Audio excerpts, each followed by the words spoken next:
की संपूर्ण जानकारी भी बताऊंगा। अगर आप भी मथुरा और वृंदावन को एक साथ घूमने की प्लानिंग बना रहे हैं तो ये वीडियो आपकी बहुत हेल्प करेगा। इस वीडियो में बात करेंगे आप यहाँ तक कैसे पहुँचेंगे, यहाँ पर होटल या धर्मशाला कहाँ पर लेना चाहिए, यहाँ पर दर्शन करने का सही तरीका क्या रहता है, दर्शन करने के लिए कौन कौन से प्रमुख मंदिर हैं, यहाँ पर खाने पीने की कैसी व्यवस्था है और वीडियो के लास्ट में बात करेंगे संपूर्ण बजट की। तो यात्रा से related A to Z complete information के लिए वीडियो को बिना स्किप किए एक बार पूरा जरूर देखें। तो चलिए आज मेरे साथ घूमिए कृष्ण कन्हैया की प्यारी सी नगरी मथुरा और वृंदावन में। कमेंट बॉक्स में राधे राधे जरूर लिखें। तो चलिए फिर एकदम शुरू से शुरू करते हैं और जानते हैं कि आप यहाँ तक कैसे पहुँचेंगे। यहाँ तक आने का सबसे सस्ता और अच्छा तरीका है ट्रेन का। आपको हर प्रमुख स्टेशन से मथुरा तक डायरेक्ट ट्रेन मिल जाती हैं। वहीं अगर आप बाई रोड आना चाहते हैं तो आसपास के राज्यों और शहरों से यहाँ तक के लिए बस फैसिलिटीज भी आपको मिल जाएंगी या आप अपनी खुद की कार से भी यहाँ तक आ सकते हैं। मथुरा और वृंदावन दोनों ही प्लेसेस पर आपको कार पार्किंग फैसिलिटीज मिल जाएंगी।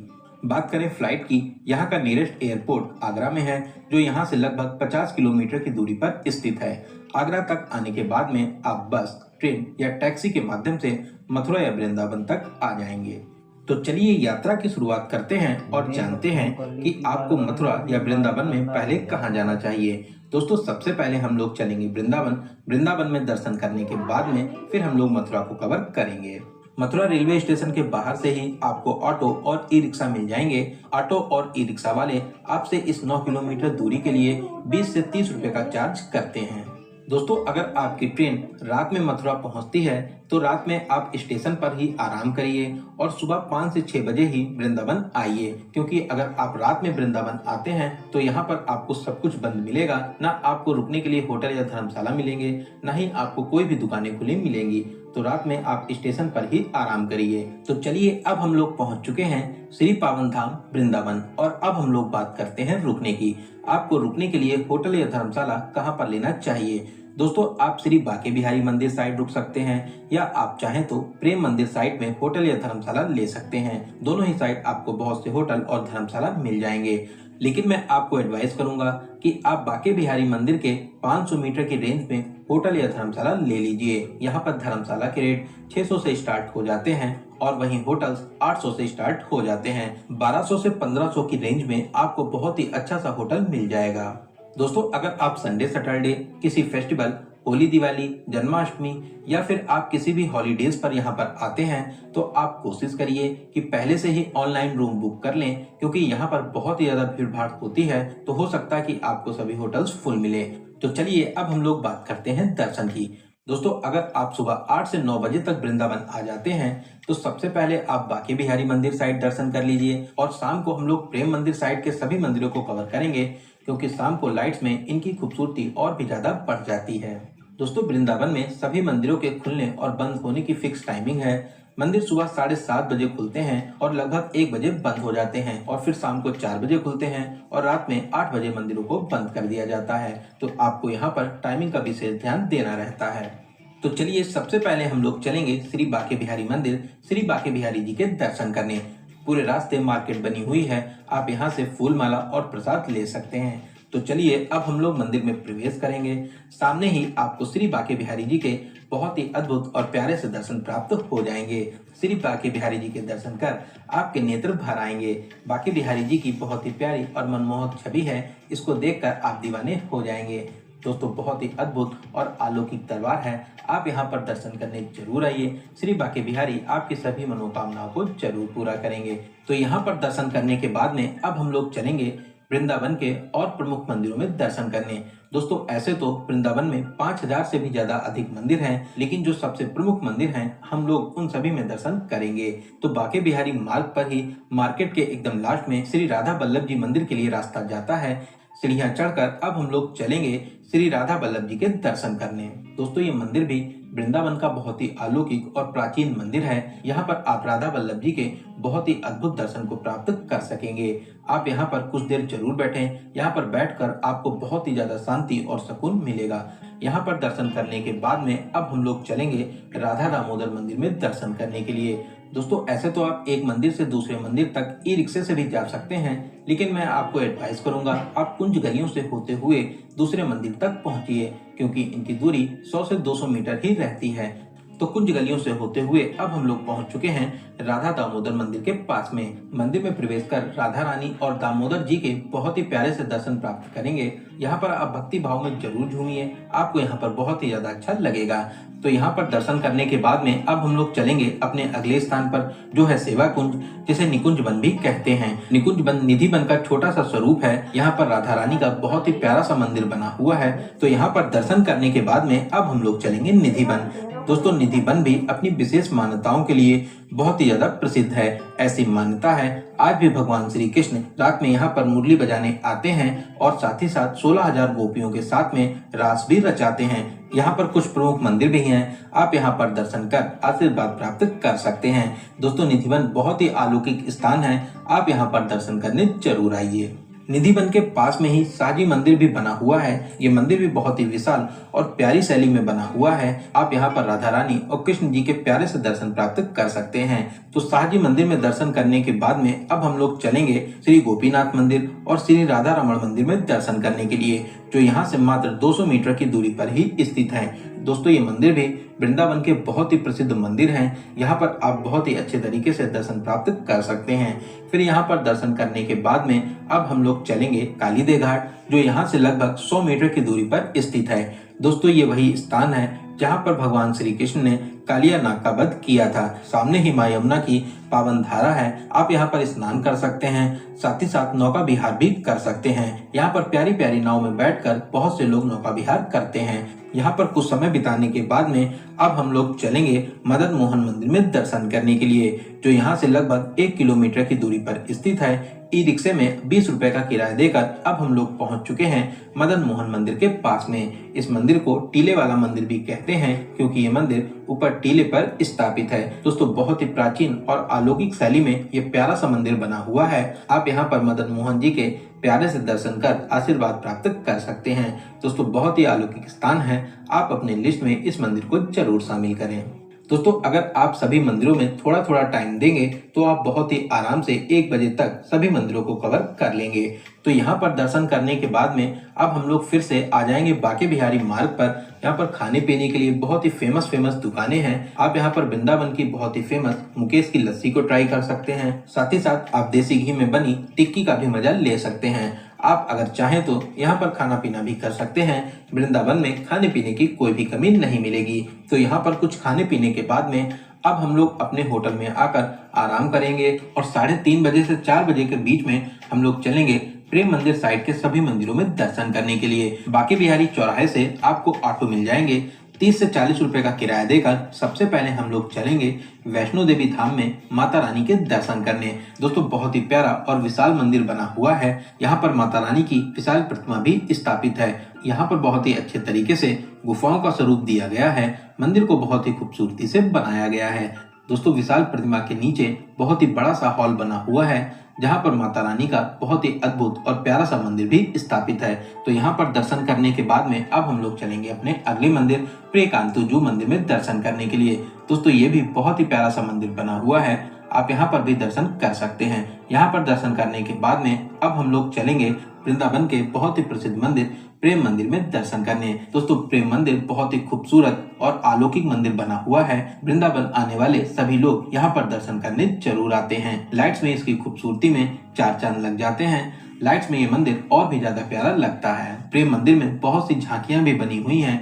आप यहाँ पर कृष्ण कन्हैया को कालिया नाग के ऊपर नृत्य करते देख सकते हैं। यहाँ पर शाम को फाउंटेन शो भी होता है, जिसको देखने के लिए बड़ी संख्या में लोग आते हैं। इसके अलावा कान्हा जी एक उंगली पर गोवर्धन पर्वत को उठाए हैं। इसका दृश्य देखकर आप मनमोहित हो जाएंगे। दोस्तों बहुत ही प्यारा मंदिर है।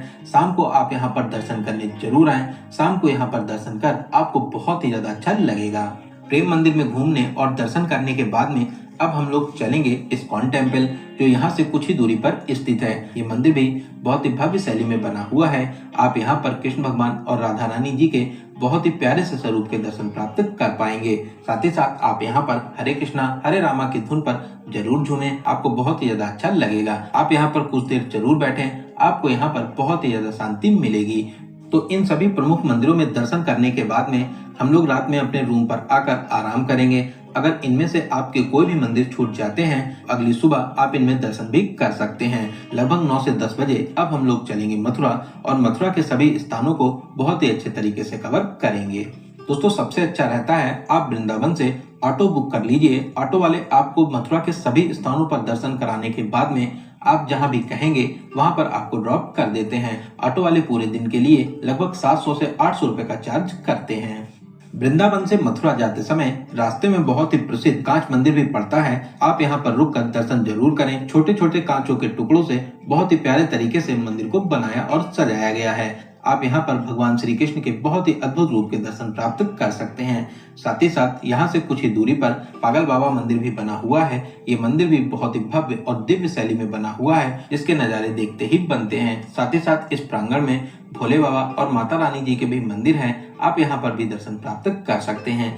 यहाँ पर आपको दर्शन कर बहुत ही ज्यादा अच्छा लगेगा। फिर यहाँ से मथुरा रोड पर ही 2 से 3 किलोमीटर दूरी पर बिरला मंदिर भी स्थापित है। बहुत ही भव्य शैली में प्यारा सा मंदिर बना हुआ है। साथ ही साथ आसपास के नज़ारे आपका दिल जीत लेंगे। मंदिर में प्रवेश कर आप भगवान जी के दर्शन करिए। साथ ही साथ आप यहाँ पर कुछ देर जरूर बैठें, आपको यहाँ पर बहुत ही ज्यादा शांति मिलेगी। तो यहाँ पर कुछ समय बिताने और दर्शन करने के बाद में अब हम लोग आ जाएंगे मथुरा सिटी में और अब हम लोग चलेंगे मथुरा के बहुत ही प्रसिद्ध मंदिर श्री द्वारिकाधीश मंदिर में दर्शन करने। दोस्तों, ये मंदिर बहुत ही भव्य, दिव्य और अलौकिक स्थान है। यहाँ पर दर्शन करने से आपको नई ऊर्जाएं मिलती हैं। लाइन में लगकर द्वारिकाधीश जी के बहुत ही अद्भुत रूप के दर्शन करेंगे। जिस तरह से मंदिर बहुत ही प्यारे प्यारे रंगों से बना हुआ है, भगवान श्री कृष्ण आपके जीवन को भी खुशियों के रंगों से जरूर भरेंगे। दोस्तों, बहुत ही अलौकिक स्थान है। आपको यहाँ पर दर्शन कर बहुत ही ज्यादा शांति मिलेगी। तो यहाँ पर दर्शन करने के बाद में अब हम लोग चलेंगे विश्राम घाट। मंदिर के सामने से ही विश्राम घाट के लिए रास्ता जाता है। दोस्तों, ऐसी मान्यता है कंस का वध करने के बाद में भगवान श्री कृष्ण यहीं पर विश्राम करने आए थे, तभी यमुना नदी के किनारे बने इस घाट का नाम विश्राम घाट है। दोस्तों, ये बहुत ही प्राचीन और विशेष मान्यताओं वाला घाट है। यहाँ पर बहुत से मंदिर भी बने हुए हैं। आप यहाँ पर दर्शन कर सकते हैं। साथ ही साथ घाट के किनारे अगर आप कुछ पूजा पाठ कराना चाहते हैं तो आप यहाँ पर पूजा पाठ भी करा सकते हैं। आप अगर चाहें तो यहाँ पर आप माँ यमुना के पावन जल में नौका विहार भी कर सकते हैं। नाव वाले आपसे 200 से 300 रुपए का चार्ज करते हैं। साथ ही साथ आपको विश्राम घाट और यहाँ से जुड़ी सभी मान्यताओं और कहानियों को भी बताते हैं। आपको नौका विहार कर बहुत ही ज्यादा अच्छा लगेगा। इसके अलावा यहाँ से कुछ ही दूरी पर कंस टीला भी स्थित है। आप यहाँ पर भी जा सकते हैं। लगभग 150 सीढ़ियाँ चढ़कर आप ऊपर टीले पर आ जाएंगे। यहाँ पर मंदिर भी बना हुआ है जहाँ पर आप दर्शन कर सकते हैं। इस किले से आपको यमुना नदी और पूरे ही मथुरा के बहुत ही प्यारे से दर्शन मिलेंगे। तो आप अगर चाहें तो यहाँ पर भी घूमने आ सकते हैं। तो इन सभी स्थानों पर घूमने और दर्शन करने के बाद में अब हम लोग चलेंगे मथुरा के सबसे प्रमुख स्थान श्री कृष्ण जन्मभूमि, जहाँ पर जगत के पालनहार भगवान श्री कृष्ण जी का जन्म हुआ था। दोस्तों, ऐसे तो आप यहाँ पर दिन में भी दर्शन करने आ सकते हैं, लेकिन मैं आपको एडवाइस करूंगा कि आप यहाँ पर शाम को दर्शन करने आइए। ऐसे तो ये मंदिर बहुत ही खूबसूरत बना हुआ है, लेकिन लाइट में इसकी खूबसूरती में 4 चांद लग जाते हैं। दोस्तों, मंदिर परिसर के अंदर मोबाइल फोन, बैग, जूता चप्पल और कोई भी इलेक्ट्रॉनिक सामान ले जाना मना है। यहाँ पर लॉकर्स बने हुए हैं जहाँ पर आप अपना सारा सामान जमा करने के बाद में रसीद प्राप्त कर सकते हैं। लॉकर में सारा सामान जमा करने के बाद में मुख्य द्वार से प्रवेश कर आप अंदर आ जाएंगे। दोस्तों, बहुत ही दिव्य और भव्य प्रांगण बना हुआ है।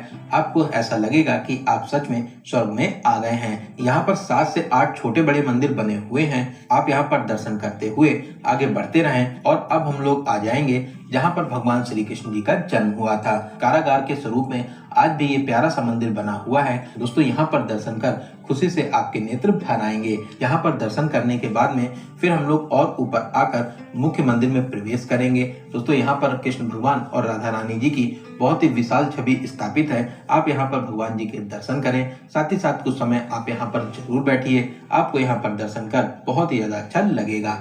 तो इस प्यारे से मंदिर में दर्शन करने के बाद में अब हम लोग बाहर आकर लॉकर से अपना सारा सामान ले लेंगे। तो इन सभी स्थानों को कवर करने के बाद में आप अगर चाहें रात वाली ट्रेन से अपने घर के लिए वापसी भी कर सकते हैं। वहीं आप अगर यहाँ पर रुकना चाहते हैं तो मंदिर के सामने ही आपको बहुत से धर्मशाला और होटल मिल जाएंगे, आप यहाँ पर स्टे भी कर सकते हैं। तो चलिए दोस्तों, अब हम लोग बात करते हैं यहाँ पर आने का सबसे अच्छा समय कौन सा रहता है और आपको कितने दिनों का टूर प्लान बनाना चाहिए। दोस्तों, ऐसे तो पूरे ही साल ही मथुरा और वृंदावन में बहुत ही ज्यादा भीड़ भाड़ होती है, specially Sunday Saturday, holidays, festival जैसे होली, दिवाली, जन्माष्टमी, रक्षाबंधन। इस टाइम पर तो यहाँ पर हर साल रिकॉर्ड तोड़ भीड़ होती है। वहीं अगर आप कम भीड़ भाड़ में दर्शन करना चाहते हैं तो आप इस टाइम को अवॉइड कर सकते हैं। तो चलिए अब हम लोग बात करते हैं सबसे जरूरी क्वेश्चन, बजट की। दोस्तों, मैं मान के चलता हूँ कि आप कम से कम 2 या 3 लोग तो यहाँ पर दर्शन करने आएंगे ही आएंगे, क्योंकि 2 या 3 लोगों में आपका बजट बहुत ही अच्छे तरीके से डिवाइड हो जाता है। तो अगर आप 2 डेज और 1 नाइट का प्लान करते हैं तो आप मान के चलिए कि 2000 से 2500 प्लस ट्रेन टिकट पर पर्सन के बजट में बहुत ही अच्छे तरीके से इन दोनों प्लेसेस को कवर कर लेंगे। वहीं दोस्तों, अगर आपके पास में बजट की कोई भी प्रॉब्लम नहीं है तो आप यहाँ पर बहुत ही वीआईपी होटल ले सकते हैं। साथ ही साथ आप टैक्सी के माध्यम से पूरे ही यात्रा को कवर कर सकते हैं। तो दोस्तों, यहाँ पर मैंने आपको मथुरा और वृंदावन की हर एक छोटी बड़ी जानकारी को बहुत ही अच्छे और सही तरीके से बताने की पूरी कोशिश की है। अगर आपके फिर भी कोई क्वेश्चन रह जाते हैं तो आप हमें कमेंट के माध्यम से पूछ सकते हैं। बहुत ही जल्दी आपके कमेंट का रिप्लाई दिया जाएगा। दोस्तों, आप इस वीडियो को कहां से देख रहे हैं और आपको ये वीडियो कैसा लगा कमेंट बॉक्स में जरूर बताइएगा। अगर आपको ये वीडियो अच्छा लगा हो तो अपने एक लाइक से हमें मोटिवेट जरूर करें। साथ ही साथ अपने सभी फ्रेंड्स और रिलेटिव में जरूर से जरूर शेयर करें। और दोस्तों, अगर अभी तक आप अपने चैनल यात्रा मित्र से नहीं जुड़े हैं तो प्लीज चैनल को सब्सक्राइब कर